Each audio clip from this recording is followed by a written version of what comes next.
system of oppression is built on what my friends call some kind of normal. One of my friends, Dr. Reese, who teaches in seminary here in this country, Stephen Ray's great writer, great thinker, he said to me, he said, when you're in Mississippi, the normal in Mississippi is to see a man who is way overweight with some jeans that are from 50 pounds ago, with his crack, stop it, showing unsolicited.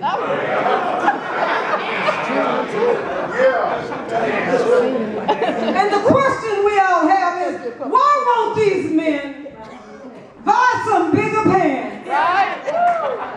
In as much as all of us are not willing to share Don't you know? in the revelation of their booty crack. Anybody walking with me?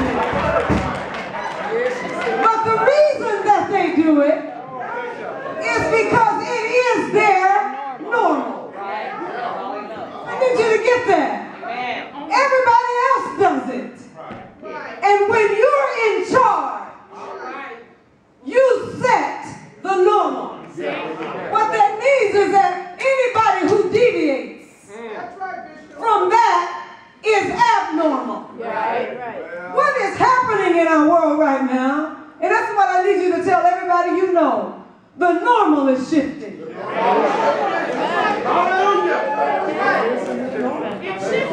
That's a good one. Yes, it is. Did you hear me?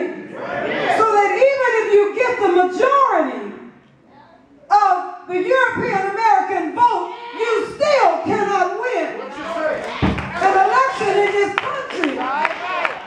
Because while somebody wasn't looking. Come on, Bishop, break it down. Break it down, Bishop. I said, while somebody wasn't looking. I said, while somebody was not paying attention. The power structure that has held on for 200 years in this country has lost its normal. And let me tell you what's really going on. Folks can't believe it. They say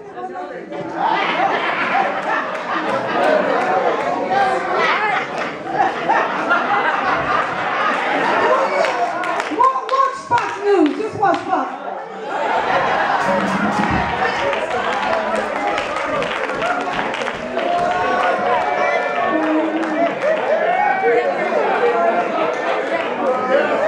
In Boston, at the RNC headquarters, when the time came for the announcement to be made that the 270 electorate votes had been crossed over, the president was going to be reelected, and when he crossed over 270, everybody knew it was a problem. And when he crossed over 303, they knew it was a problem. And then when Florida came in, it's a bygone conclusion. That's called the sweep. But I looked at the faces of people on the floor.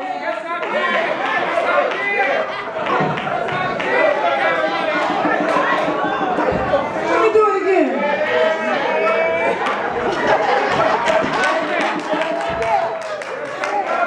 What does that mean? That means, how is this possible? Let me give you a theological context and I'm going to stop. Every system of oppression is built on some normal, and what happens to us is when normal sits there for a long period of time, we begin to feel that this is the only way that it can be done. That's what Adam Clayton Powell thought when he talked to Dr. Martin Luther King, and he said, we can't move this agenda the way you're moving it. We can't do this because we'll make the power structures angry. And if we make them angry, then they will do stuff to us. You don't understand, Martin. We understand that you have a good idea, but you can't do it like that. See how I'm doing it? Up here in New York. The way I'm working it, we're doing this incrementally. Little bitty pieces at a time. And Martin's response, paraphrased, is that the people down here in Alabama cannot wait like you can in New York. Because they're still getting lynched and burned, and we've got to come up with another way. We don't have the expediency that you have because stuff is around you. Our expediency means immediately we've got to make change happen. Essentially, Adam, we got to shift the normal. Look at somebody and say it's time to shift what is normal. Now let me keep going. You shall know the truth, and the truth shall make you free. Now here's the heart of it, before I take my seat. Not your knowledge of the truth. Right. That's not going to make you free. No. Say, well, I know the truth. I know what the truth is. It is not your knowledge of the truth that's going to make you free. That's right. It's your embracing and embodying. Come on with me now. Come on with me now. And accepting that the truth is true. That will make you free. Anybody understand what I'm saying?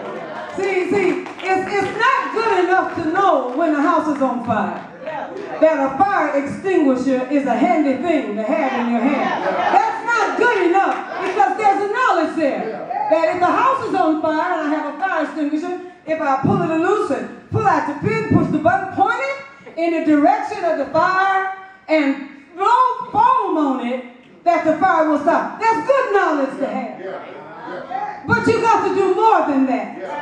If you want to put out the fire, you got to embrace the fire extinguisher. Anybody walking with me?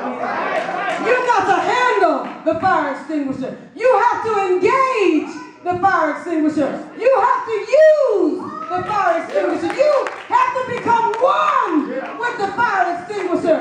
The truth has a name.